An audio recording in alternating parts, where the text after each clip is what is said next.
What's going on, everyone? Welcome to the Joe Vore Podcast, JV Podcast Network. We are back. Another episode of the Bachelorette Roundup. Joe Vore, Daniel Maguire, Season 12 of the Bachelorette, Seasons 3 and 4.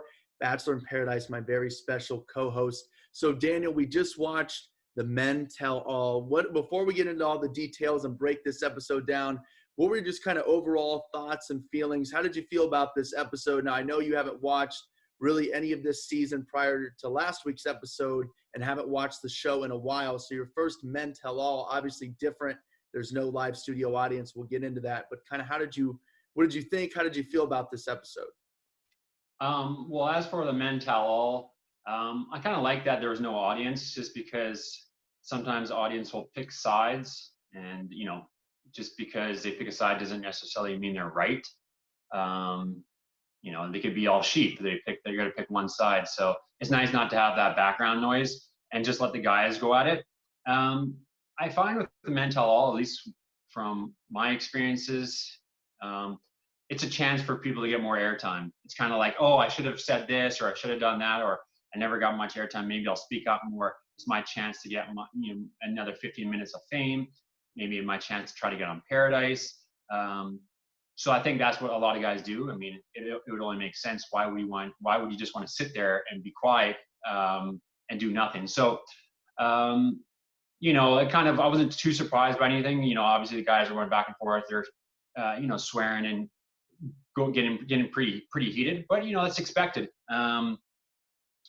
So I wasn't too surprised by anything, and it was kind of, pretty normal. What do you think? Yeah, no, I agree. I thought it was very normal, and you kind of bring up a great point there. There can be a desperation factor that comes in with someone that, like you said, maybe, felt like, they were in a lot of the show. But again, we talk about, there's probably so much footage. And if you really didn't stand out or there really wasn't much of a connection there and you don't stick around for too long, you're not going to end up on TV. They're just going to completely edit you out, kind of like a movie. You're in a movie, but maybe you have such a small part and it doesn't work, it gets totally cut. And that same thing can happen here. So I think you bring up an interesting point, something I never thought about. A desperation factor can come in. All right, this is my last chance for anyone to, one, know my name, or two, hopefully keep this going and kind of get a second chance in Paradise.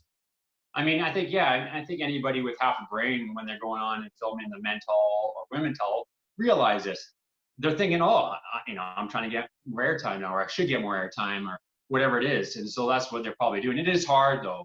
It's hard to want to speak over top of someone, or it's hard to speak out of nowhere. Like I went into the Men Tell All, and I was like, okay, I'm going to try to speak more. But it is hard, especially if your name doesn't get called upon. You got to compete with, I don't know how many, 10 to 15 guys, or whatever it is.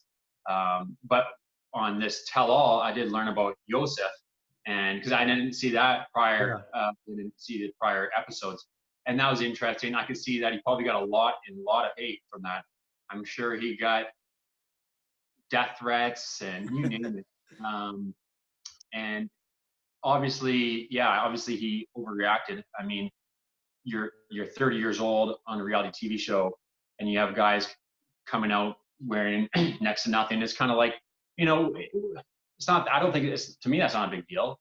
I can understand maybe if you're 50 years old and, you have 4 kids and, you're on the show and you got people coming out acting silly like, maybe I wouldn't want my future wife, hanging out with people like that. But you got to remember you got guys that are 25, 26 years old. You're 30 years old, Joseph, and, you get all mad. But what I do like is, I'm not saying he was right, is I like people that speak their opinion and they're honest, like myself.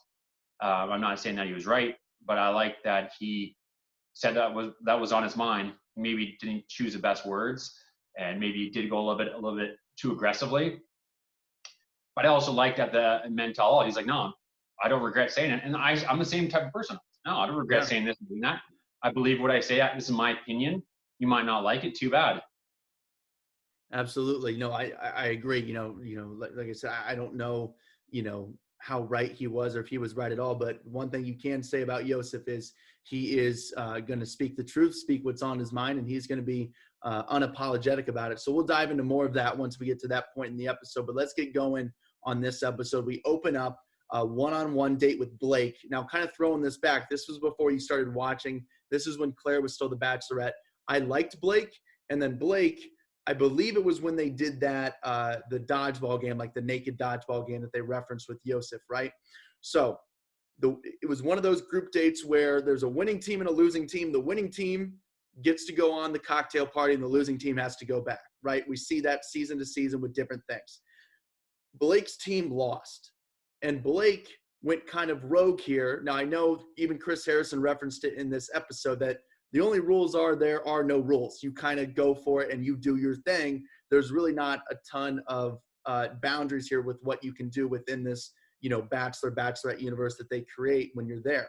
So Blake's team loses, and Blake went rogue, decided, I'm just going to crash the cocktail party, which I get going for it, but it really just kind of pissed me off because it's like, dude, you lost. So one, I'm like, he's kind of a sore loser.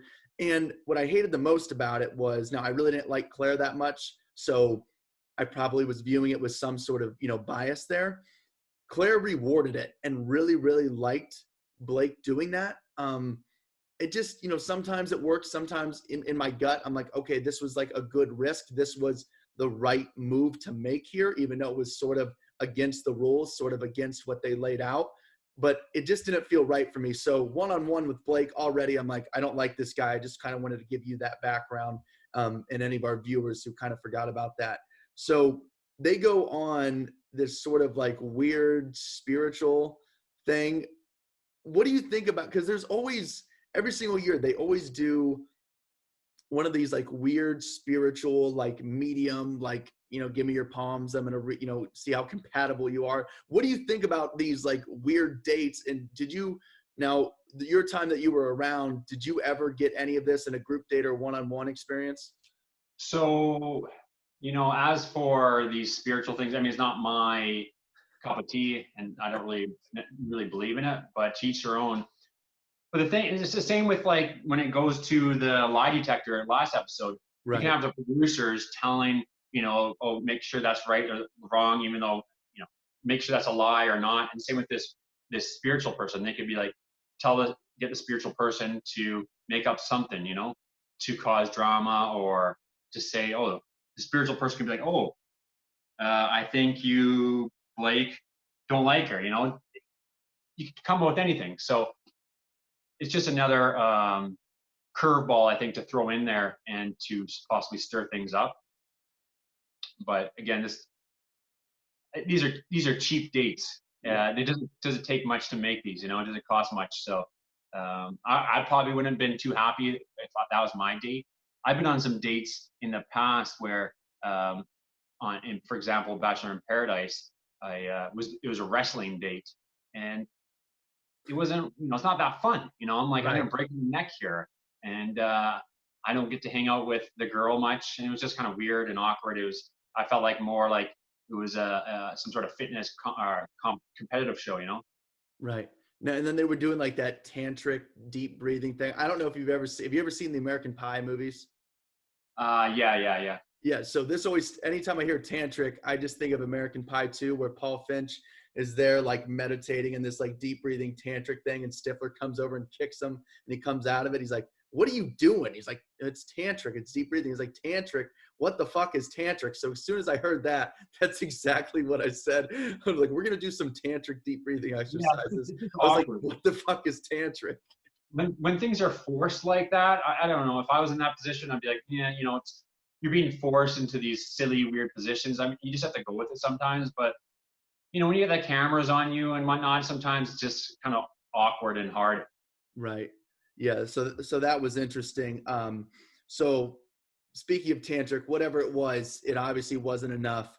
At that point, Tayshia just wasn't feeling it. It didn't feel like Blake was all the way there. She obviously really liked him, but going forward this late in the game, you're going to have to feel a little bit more, bring a little bit more to stick around. So Blake goes home, and in these breakups, go ahead. Yes. And I mean, to go on that point where I'm not the type of guy that I wouldn't want to date Tayshia. She's not my cup of tea, but I do like the fact that she just like, you know what, I'm not feeling you. Yeah. And I feel like it's not so much that they don't bring enough to the table. It's just when you're 30 years old or so, like I'm 35, I usually know within 5 or 10 minutes if it's someone I want to date, Right. or especially long term. So I like the fact that she's like, you know what, you're not my cup of tea. We'll cut it off here. And then she obviously did that again later on in this episode. So I do give her respect and not like pulling people along for the ride. But at the same time, it could be the producers saying, listen, we gotta speed this thing up. You gotta cut some guys. And so today you have to cut 2 people. So it could be up to the producers, not just her. Yeah. And going off of your point, really when she let Blake home, first off, I always think it's kind of weird. I know they've kind of been dating, but she's dating so many other people. I always think it's funny when they break up and they're like holding hands all the way to the car. Do you think that's kind of weird? Of course, I think it's so silly. Like when people always ask me, what do I like better, Paradise or Bachelorette? I'm just like, Paradise. It's just so much more realistic. Yeah. You have numerous girls to choose from. You can hang out with them extended period of time. Like I'll hang out with on Paradise. You'll hang out with one girl throughout the day, and that's more time than I spent with JoJo on The Bachelorette in 3 weeks. You know, Yeah. on 3 weeks, I spent maybe 30, 45 minutes with JoJo while on Paradise. You could spend, 5, 6, 7, 8 hours with one girl and throughout the day.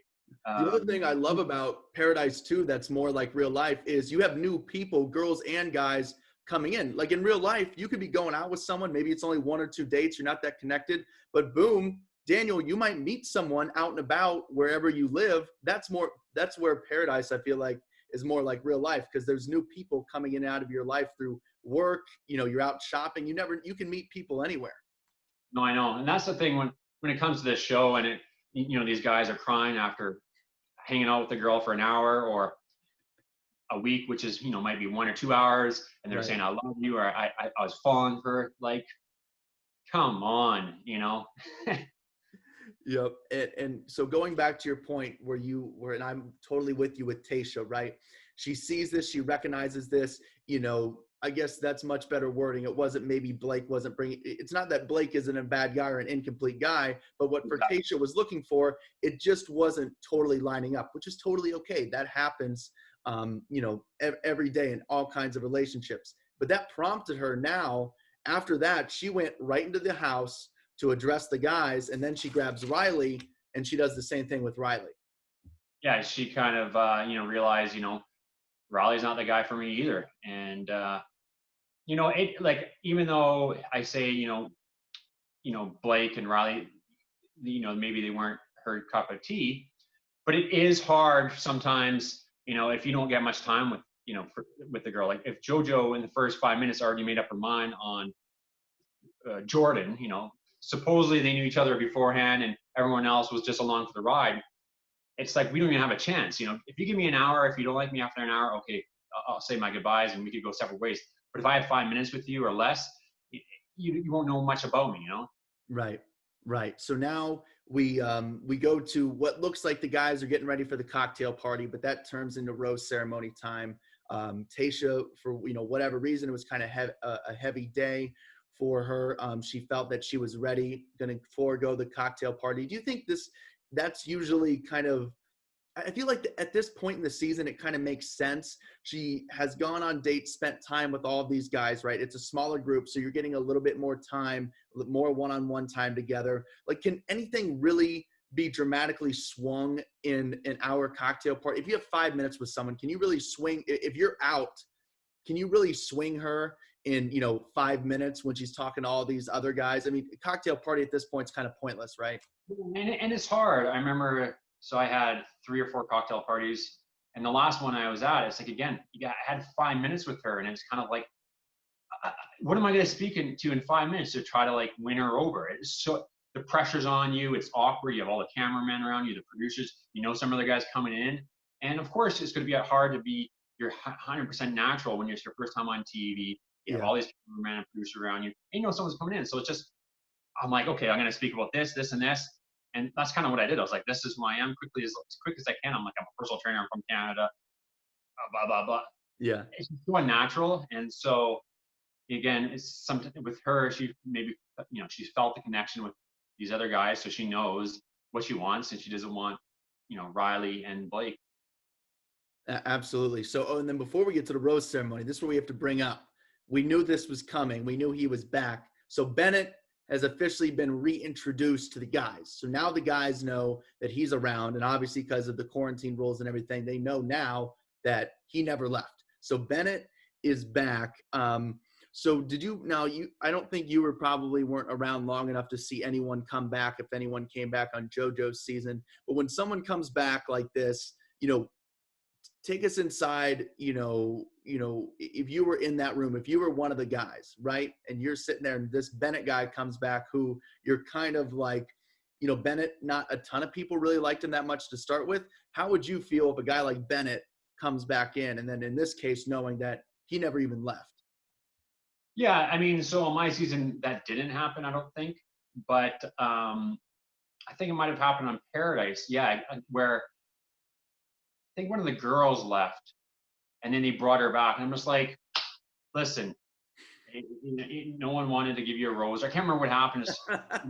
Second chance. Oh, I think it was Ashley I. You're getting a second chance. And it's like, you're trying to force it. But anyway, so as for Bennett coming back, and if I was one of the guys, yeah, obviously I want to be super happy because it decreases my chances. But at the same time, it's like you can't force love. And if she rather pick Bennett over me, then it's not meant to be. So right. It is what it is. It'd be different, I think, if it was, let's say, a competition where it was $1 million on the line. There was not any girls involved, and then they brought back another competitor. I'm like, I just beat this person. Now he's coming back, and I got to beat him again and he's going to take a chance away from me winning $1 million. So I think it's different because it is. But I'm sure these guys weren't impressed. You could tell by the look of their eyes. Oh, I remember when I was watching it there, and Bennett sits down, he kind of taps one of the guys on the shoulder, and the guy's like, "Don't touch me." So I'm like, yeah. I'm thinking to myself, dude, relax. Like, it's something where like I've done that before on shows where I'm like, I might tap the guy or do this, and guys get so like uptight and they get so dramatic. I'm like, what's that, dude? He just touched you on the shoulder. Who cares? Yeah. Like, don't touch me, man. Some of these guys are so sensitive, Right. They're so tight. Just relax.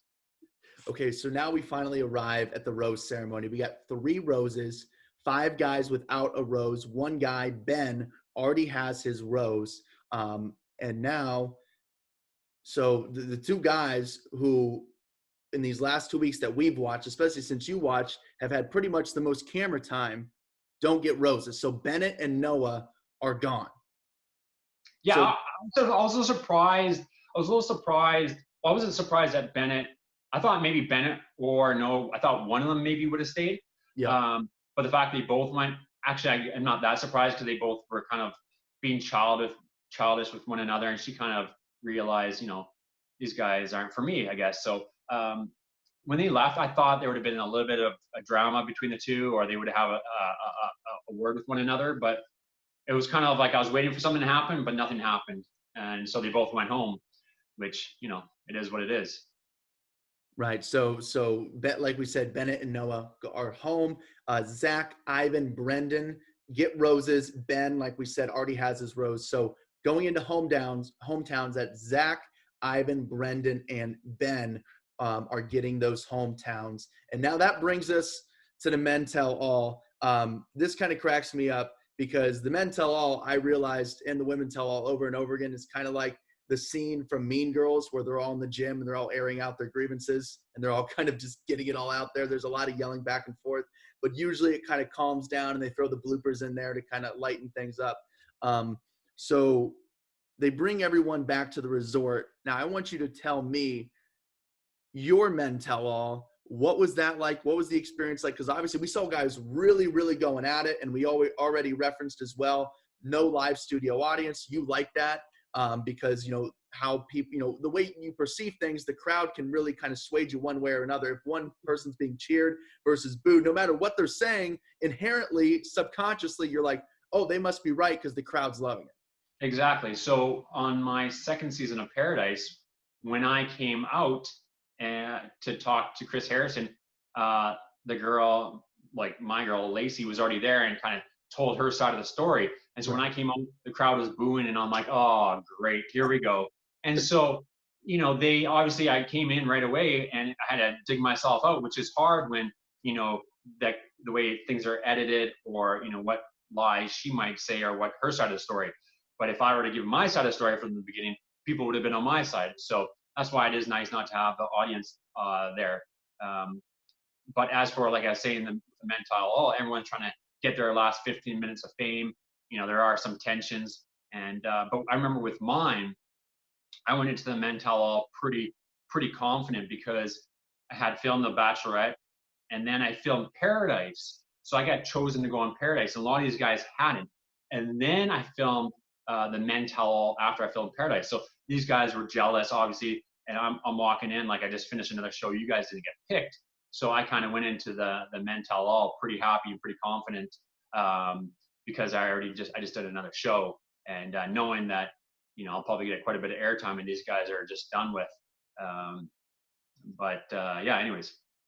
What is it like when these guys are going back and forth, and Chris Harrison has to be like, all right, guys, we're going to put a pin in this for now, and it goes to commercial break. So when there's commercial break, right, and they just got done yelling at each other, is it silent? Are those guys not looking at each other? Do things kind of calm down? What are the commercial breaks like after people are going back and forth?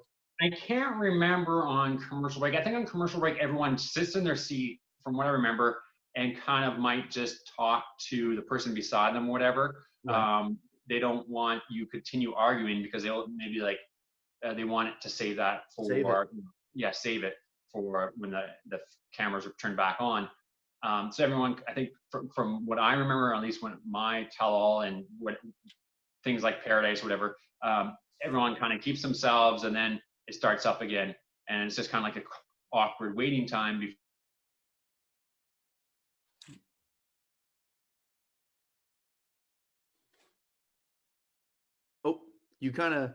One second. You kind of cut out there the last couple of seconds. What was the end of your thought there? So I was just saying, anyways, I was just saying, as for the commercial breaks, everyone kind of keeps to themselves or to the person besides them, and might be like, hey man, what about this? Yeah, just chit-chatting. And then the cameras turn back on and it goes back to normal. At least that's what it was like for myself. Okay, gotcha. But also at the same time, like when I did it, we had an audience. So, you're not going to act like an idiot and start getting an argument when because there's an audience. I think it would be nice if there was no audience. There'd be even less pressure on you, Mm-hmm. For sure. Yeah, there's less witnesses. There's people that are going to go and tell stories if you go crazy during those breaks. So now we already kind of touched this, but I kind of want to finish our thoughts here. Now Joseph comes out, and as you saw from a lot of the screen time that Joseph got there with Chris Harrison and the guys, and then also seeing his clips from when he was on there with Claire. Now, Joseph, as you can see, he was honest. He does speak his mind, unapologetic. I know we can respect those. I'm with you there. But he was so bad. Like, I just thought he was kind of lame, all that stuff. I was like, I kind of get it, but at the same time, like, it's just kind of lame. And he was so bad at times that he actually made me like Claire a little bit, which is saying a lot because I wasn't a huge Claire fan. I was at the start. At one point, I don't know if you ever saw or heard about this, Claire, she was so in love with this guy, Dale, right away that no one else really had a chance, right? Yeah. So I saw one. I actually did see one episode. Okay. And so, yes, it's like the other guys are just along for the ride, and it is frustrating. Like when I filmed my show, it was Jordan and Jojo, yeah.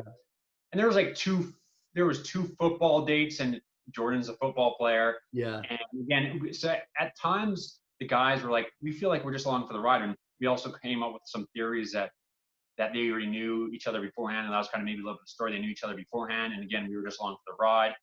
And that was, even like while we were filming it, that's what we were kind of thinking, and it was frustrating. Right, and I just want to be clear. I don't blame Claire for falling in love with this Dale guy, but where it goes wrong for me and where it's tough for me, like we said, when all the other guys are along for the ride, even though Claire's season was cut short because she was obviously no one else needed to be there other than Dale, it still went on probably about 2 weeks too long, and they needed to get out of there. But I just don't like the hypocrisy of saying, I'm present, I'm here, I'm actually giving you, those guys had no chance, even though she was claiming that they did. And there was this one group date that they went on, and just no one really stood out to her. And as a guy, you know, it's tough. Your confidence is down. You're like, I have no chance. Why should I even try? And then she goes off and does this talking head about how, you know, these guys don't appreciate that I'm here, aren't appreciating me, you know, goes on this whole tangent. And she gave a rose to herself. Swear to God. And that's when I was completely out. I'm like, I'm done. I almost, like, it was painful for me to watch the show. I'm like, if this keeps going on, I'm giving up the juice. I'm done watching The Bachelorette. She did one of those talking heads where it's just her and just basically said, no one else does. I'm the one that deserves this rose. And she gave a rose, had it in her hand, and gave herself the rose. That's cringeworthy. That's pretty bad. It was awful. Worst thing I've ever seen. It'd be one thing if she did it in a comical sense, like, but no, dead serious. Oh man, yeah, it's pretty bad. It was bad. So there's just a little bit more background on Claire and how all that stuff was. But yeah, like, you know, Joseph was pretty lame. And, you know, like I said, I get it to a certain point, but he was, you know, just kind of that broken record guy over and over again. Like, it's like, you know, he kept talking about how he's a father and how he has a daughter. And every time he'd bring it up, I'd be like, oh, whoa, you have a daughter? I had no idea. Like, it was just, it's like, again, like I was saying, you're 30 years old. It's not like you're a 50 or 60-year-old. Yeah. And these guys are running around in their underwear or half naked. You're 30 years old. You're a young adult in a sense. Right. You know, me being 36, I was still, I mean, it's silly, but you got to realize that these are the producers coming up with the ideas, not necessarily her. Right. It's not like he sat down and thought to myself, oh, well, I want this date, you know. Yeah, but, and like we saw there, I mean, he didn't even participate. He wasn't even on that group date. So whatever. I mean, it just seemed that's pretty ballsy to like say what he said. Like I'm very honest and I can be outspoken and I can have my opinion, but that's crazy. That's like he went really hard in the paint. Yeah, no, he did big time. It's like, you know, people, it just, you know, I can never get behind people bitching and complaining about things that, you know, where they didn't participate in, you know, like, you know, we don't get political, but it's like, if you're yelling, you know, political stuff, but you didn't even go out and vote, it's like, it's hard for me to take you too seriously. That's like the best analogy that I can come up with. I guess he didn't like the fact that she was associated with this. Yeah. And I can't associate with you. Yeah.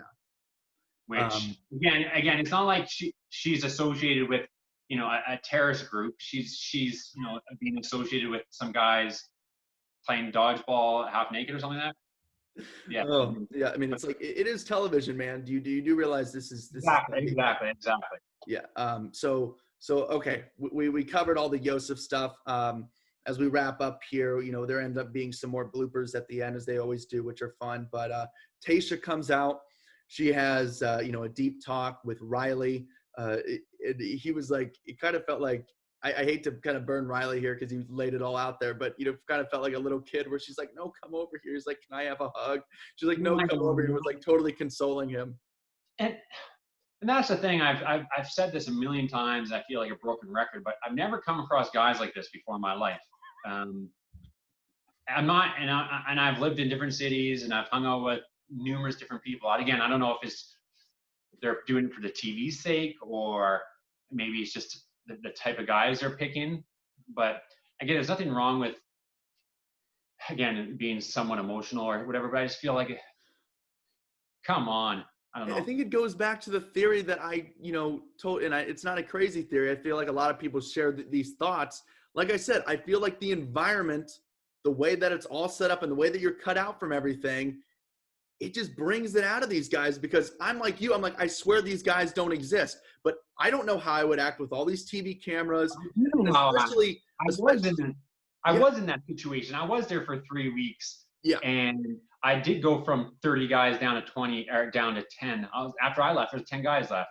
Yeah. So I don't know. Unless by some miracle, it was a girl where it was love at first sight and we had a connection like no other. And that's being honest. And I'm not just saying that because of TV or whatever. Then I could see that. But the fact that every season there's 5 to 10 guys that are love at first sight and she's come on. It's crazy. You know, you're right. You're absolutely right. Okay. So like I said, they wrap up with some bloopers. So that was the Men Tell All. That sets up our hometowns tonight. We're recording this on Wednesday. We're putting this podcast, it's Wednesday. No, it's Tuesday. Sorry, right? So Tuesday, we this podcast is recapping Monday. Then tonight, Tuesday night, we have the hometown visits. We got a 2 for this week, a 2 for next week, and then tomorrow we'll be dropping that podcast talking about the hometown visits. It looks like I saw what looked to be Tasha's dad. Excuse me, Tasha's dad there. So it appears that they're bringing the families in, and it should be quite interesting. I'm looking forward to it. Yeah, I kind of figured they'd bring in the family. It just makes it easier to control the COVID variables. Instead of going to every hometown and all the transportation of flying. But yeah, we'll be recording that tomorrow. Yeah. Absolutely. All right, Daniel, any final thoughts before we send it off here? No, it'll be a good finish, and hopefully something spicy happens. Absolutely. We'll get after it tomorrow. So thank you guys so much for listening. Bachelorette Roundup, the Men Tell All, and then we'll be back tomorrow for the Bachelorette Roundup hometowns. Be sure to tune in.